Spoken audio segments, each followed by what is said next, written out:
This is the Domain Magnate Show, where you'll learn everything you need to know about buying, optimizing, and selling online businesses with your host, Michael Beroslavsky.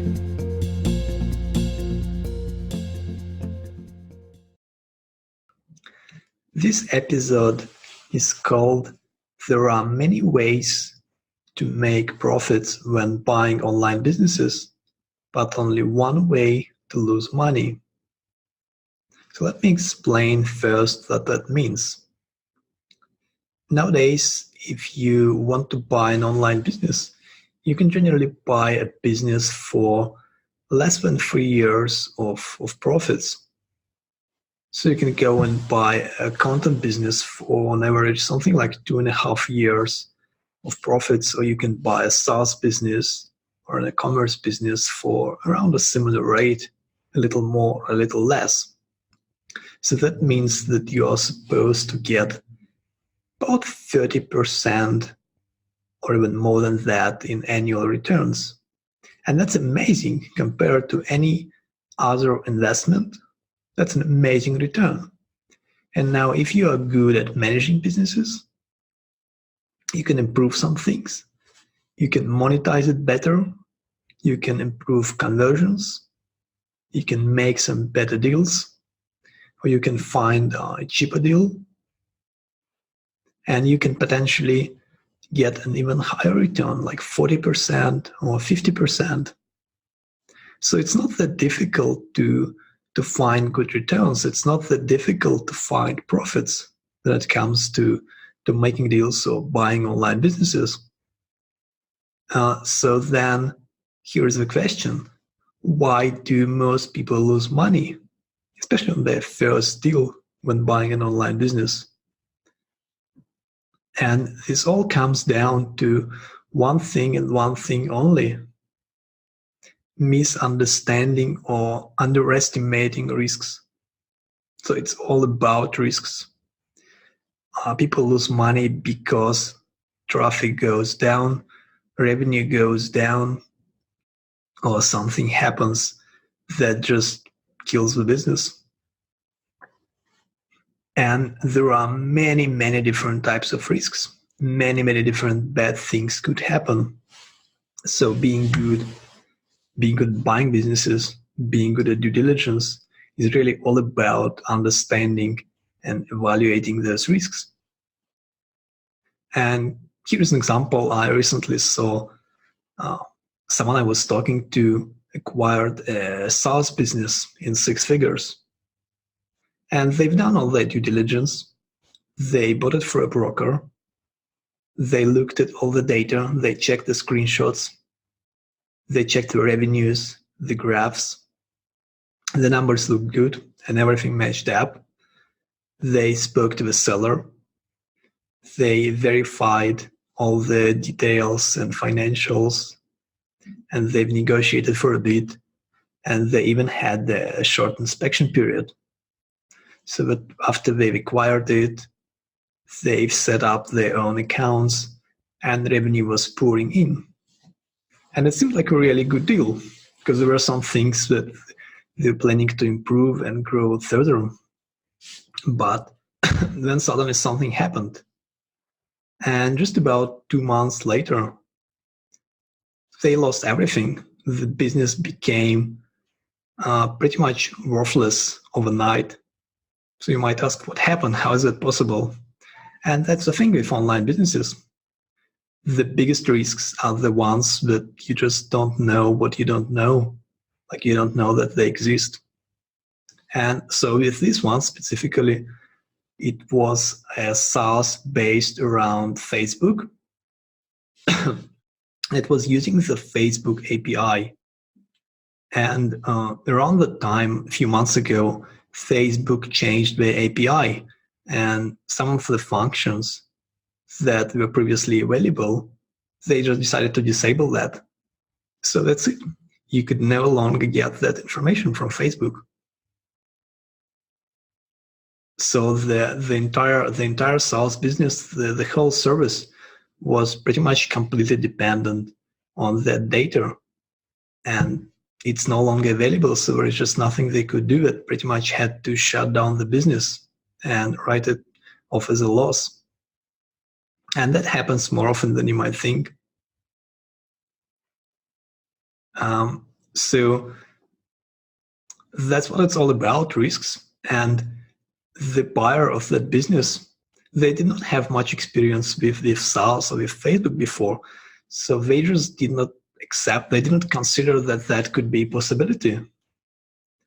Now, as an experienced buyer, I would, of course, know that one of the first things to do if you have a SaaS is to check the APIs, to check how reliable they are, how difficult it is to manage them, what are some potential updates and all those things. But this is the kind of knowledge that only comes from experience. So many people might just not even consider that. So the most common question that beginners ask about buying or investing in online businesses is just this. Like, how is it possible that you can buy a business for less than 3 years revenue and you can get such high returns compared to any other type of investments like real estate or stocks? And this is the answer. The risks are so much higher. The risks are so different as well. Buying a business is a business. You cannot compare it to buying real estate. You cannot compare it to a stock investment. It is, first of all, a business. And you have to look at it as a business. Imagine if you're buying an offline business, like a convenience store. How would you buy it? You're probably going to look at where do you get your products from? Who is your supplier? Who are some employees? Who manages it? What is your marketing? How do things work? What are the logistics? What are some potential regulations you need to be aware of? And there is a lot of different things to keep in mind if you are buying a grocery store. And it's sort of the same when you are buying an online business as if you are looking at an offline business. And that is really the framework that you should be considering, that you should be using, rather than thinking of even a content website as a real estate, as an investment. It's, first of all, a business, even if it's an online business. And another example I saw recently, a friend of mine had an FBA business, and they were doing millions of dollars in sales per year. And it was doing quite well, and they had a really popular product. And it's been running for many years with consistent growth. But recently they had some troubles because it became so popular. They had trouble fulfilling orders. So they weren't shipping fast enough. And they also had a slightly higher return rates than allowed in Amazon, because the product quality was a little bit lower than before. So Amazon just decided to shut them down, and that's it. If you have an FBA business and Amazon shuts you down, you pretty much just lose everything overnight. You lose your inventory, you lose your cash, you lose the business, everything is just over. And they've tried to appeal, to contact, but didn't have any success. And turns out there are quite a few companies and lawyers that actually specialize in suing Amazon. So that is what they're doing now. They've employed one of those law firms and trying to get their money and their business back. But my guess is that suing Amazon is probably not the most promising thing to do. So you might be thinking now, if risks are so important, how do you get better at assessing risk properly? How do you analyze risks, and how do you really understand risks on a deeper level? Well, there are two different things that you have to keep in mind when it comes to doing due diligence, when it comes to evaluating risks. The first part of it is looking at data, looking at numbers. So that means collecting data, and it could be all kinds of data, screenshots, graphs, numbers, analytics, traffic, revenue, and data about the business, about the history, data about the seller, about the previous owners, data about the market, data about everything. So you collect all the data and you analyze it. And it's not only the data that the seller provided you, it's also the data that you can get from external sources. And it's the data also depends on what type of business this is. So you have to collect all of the data, and the more the better, and of course check it, compare it, verify it. And that's what most people do. So most people, what they would do is they would look at the screenshots. They would make sure that everything is legitimate, that the numbers are legitimate, that the numbers match up. Because somehow, kind of most buyers, especially first-time buyers, believe that the biggest risk is having the seller fake numbers. But in reality, that happens very rarely. And it's usually quite easy to spot. The biggest risks come from something much more elaborate, from some things that are a lot more complicated rather than just fake numbers. And I can tell you from personal experience, we get quite a lot of deals, quite a lot of leads coming to us. And the last time I saw some fake numbers was many months ago. I remember it was a content website, and I was just looking at the data, looking at the numbers at Google AdSense, at Google Analytics, and something just doesn't sit right. Something just didn't feel right about it. I couldn't quite place it right away. I didn't know right away what it was, but I saw that kind of something is wrong with the numbers, with the website, with the way that the seller presented it. Something just seems strange. And this is a feeling that comes from looking at thousands and thousands of different websites and expecting data. It's like that neural network that in my brain is just kind of trained all on recognizing those numbers. And as I started looking more into it, I realized that the numbers just don't look natural. Like there was one day 2,319 visitors, the next day 2,317, and the next day like 2,316 or something like that.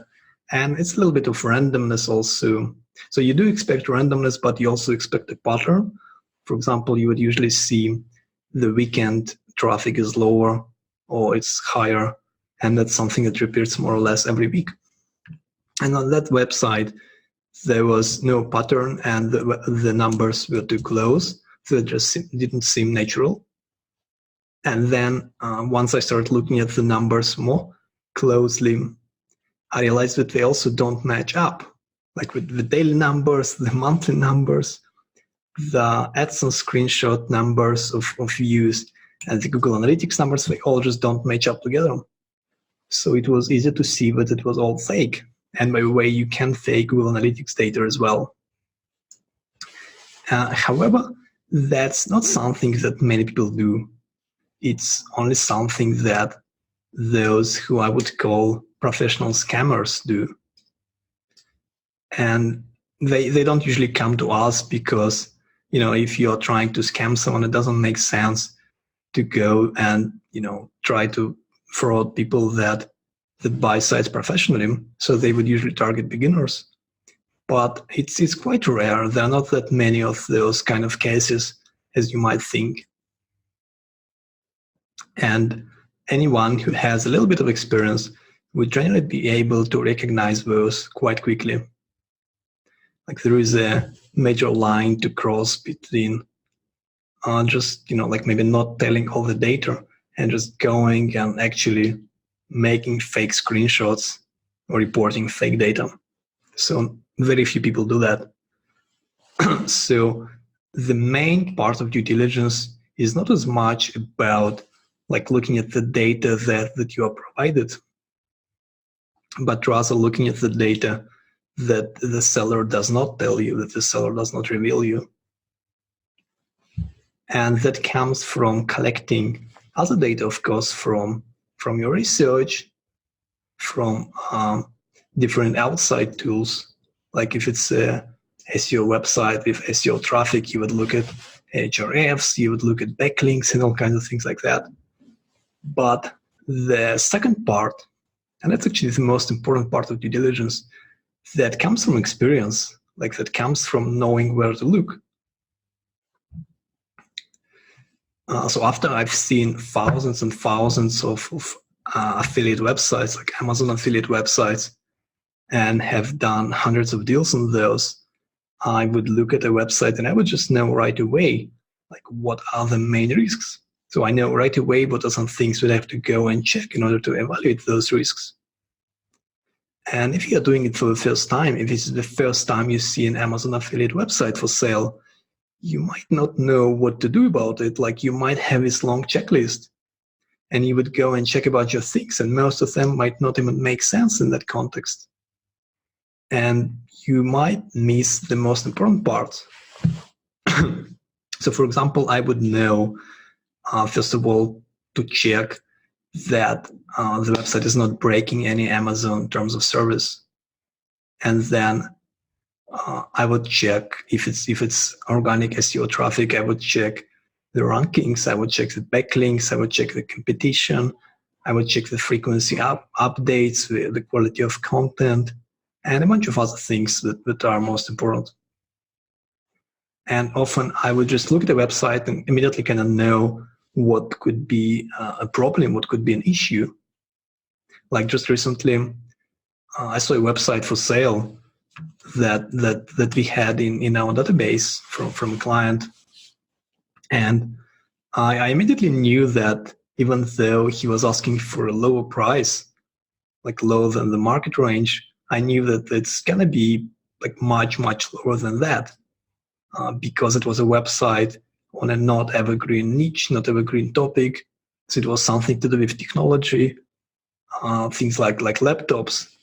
And then you have a topic like that, you have to update constantly because there are new laptops all the time, new devices that you have to add and review.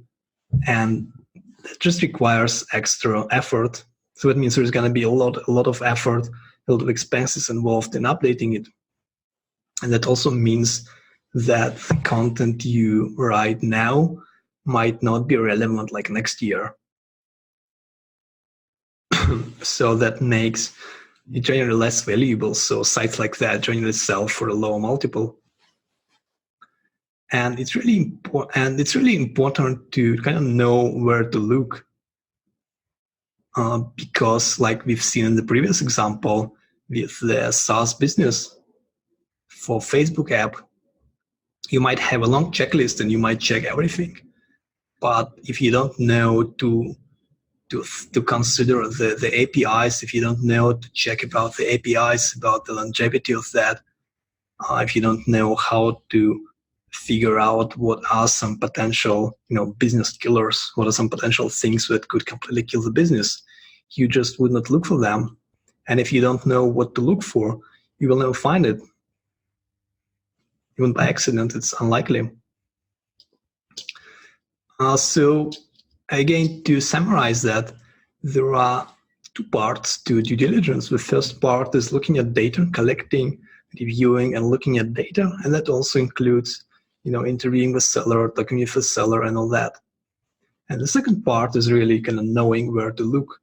The second part is that experience that, that tells you what are some of those potential issues you should be aware of in that specific business. And so if there is one thing that you get from this episode, I want you to remember to think about risks as the main thing when it comes to evaluating a business that you might buy. And one way you can look at it is ask yourself this question. If you buy this business right now, and let's say 6 months later, the revenue drops down, like way down, like 80% or something like that, what could have caused it?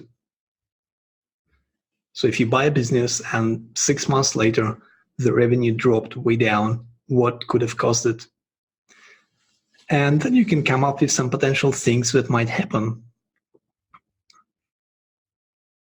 And you can evaluate those things and go from there and kind of figure out what are your main risks.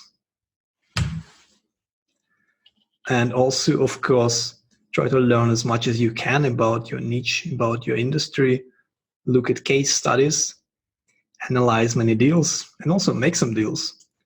And quite quickly, you'll be able to pinpoint some of those main risks when it comes to the websites that you are reviewing in your industry. And so make sure that you are paying enough attention to risks. And remember that there are many ways to make profits when buying online businesses, and only one way to lose money.